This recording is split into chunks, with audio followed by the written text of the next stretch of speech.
Hi guys, chapter 2 example 2.6 பார்க்க போகிறோம். இது important 5 mark question. So first HCF of 3 numbers கொடுத்துருக்காங்க. இப்போ 3 நம்பர்ஸில் ஃபஸ்ட்டு 2 நம்பர்ஸ் எடுத்துப்போம். இப்போ 2 நம்பர்ஸ் எடுத்தோன்னா 504ன்னு எடுத்துக்கலாம் ஃபஸ்ட்டு, ஏன்னா அதான் பெரிய நம்பர். 504 is equal to 396. இப்போ 504ல் ஒரு டைம் தான் 396 கிடைக்கும் இல்லையா? இப்போ இதை சப்ராக்ட் பண்ண என்ன ஆகும்? 108 கிடைக்கும். இப்போ எத்தனை டைம் கிடைக்குது? 1 டைமு. பேலன்ஸ் என்ன? 108. இதான் இதோட ஆன்சர். இப்போ எப்படி எடுக்கணும்? 504ல் எத்தனை டைம் 396 இருக்குது அப்படின்னு பார்த்துட்டு அந்த டைமிங் இங்கே போட்டுட்டோம். எத்தனை டைம்ஸ் அப்படின்றத இங்கே போடணும்.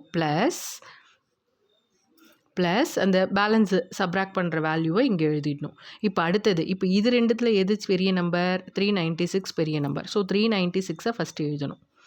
396 இஸ் ஈக்குவல் டு, இதில் நமக்கு பேலன்ஸ் கிடைச்சது இல்லையா, அந்த வேல்யூ 108 எழுதணும். இப்போ 108 இதில் எத்தனை டைம்ஸ் வருது அப்படின்றத பார்க்கணும்.